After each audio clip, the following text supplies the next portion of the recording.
జీవితం ఎప్పుడు కొన్ని గుణపాఠాలను సులభంగా నేర్పదండి.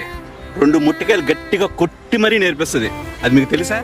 ఆ విషయాలు ఏంటో కొన్ని చెప్తా, జాగ్రత్తగా వినేయండి, ఓకేనా? సంతోషం నేర్పలేని ఎన్నో పాఠాలని మన కన్నీళ్ళు నేర్పిస్తాయి, తెలుసా? గెలుపు నేర్పలేని పాఠాలన్నింటినీ ఓటమి నేర్పిస్తుందండి.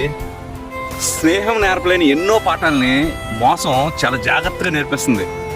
అందుకే అంటారేమో మన పెద్దలు, ఏమి జరిగినా అంతా మన మంచికే అని. ఈ మాట చాలాసార్లు విని ఉంటామండి, నిజమే కదా? మన జీవితంలో జరిగేవన్నీ మనల్ని కొంచెం బలంగా, కొంచెం తెలివిగా, కొంచెం అనుభవపూర్వకంగా ఉండడం కోసమే ఇలాంటివన్నీ జరుగుతుంటాయండి. ఆఖరి ఒక మాట చెప్తే జాగ్రత్తగా వినండి. మన జీవితంలో బాధలు, మోసాలు, ఓటములు ఇవన్నీ మనల్ని బలహీనం చేయడానికి రావండి, మనల్ని బలంగా తయారు చేయడానికి వస్తాయి. అలా వచ్చిన బాధల్ని నువ్వెప్పుడైతే బంధువులా సేకరిస్తావో నీ గెలుపు గెస్ట్లా వచ్చి నీ పర్మనెంట్ అడ్రస్ అవుతుందండి.